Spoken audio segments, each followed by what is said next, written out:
کۆنتڕۆڵکردنی ڕووبەرێکی بەرفراوان لە باکووری سووریا و عێراق لەلایەن چەکدارانی داعشەوە عەقڵێکی لە پشتەوە بووە کە دەوترێت ئەفسەرێکی پێشووی دەستگای هەواڵگری عێراقە بە ناوی سێمیر عەبد محەممەد خلێفاوی کە بە حاجی بەکر ناسراوە.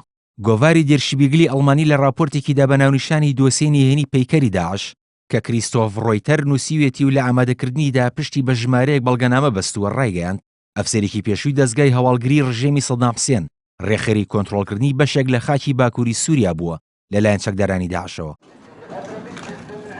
گۆڤارەکە لەو راپۆرتەیدا کە سەرەتای ئەم هەفتەیە بڵاو کرایەوە ڕوونی کردەوە سیوێک لاپەڕەی لە پلاندانان و لیست و خشتەی دەستنووسی بەدەستگەشتووە کە باز لە پێکهێنانی دەوڵەتی خەلافەتی ئیسلامی لە سووریا دەکەن.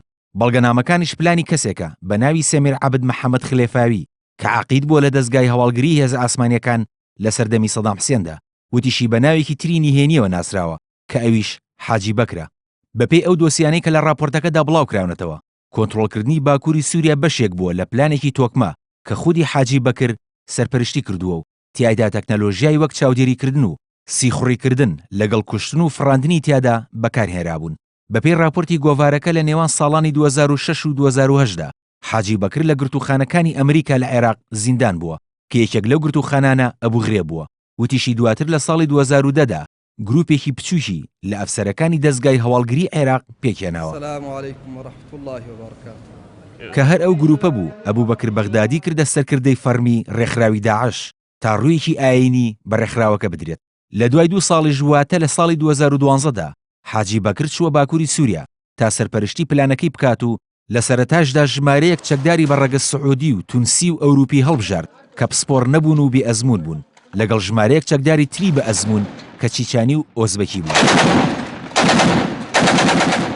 هیشام هاشمی ڕۆژنامەنووسی عێراقی کە یەکێک لە خزمەکانی لەگەڵ حاجی بەکر کاری کردووە دەڵێت ناوبراو کەسایەتیکی نەتەوەیی بووە و ئاینی نەبووە. گۆڤارەکە بڵاویشی کردەوە ئەو زانیاری و بەڵگەنامانەی لە دوای دانوستانێکی درێژخایەن لەگەڵ چەکدارە بیانیەکان لە شاری حەلەب دەستکەوتووە.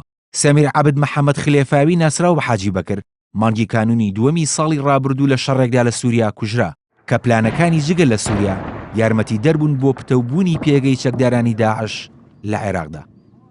کاروان شێخ موحسین NRT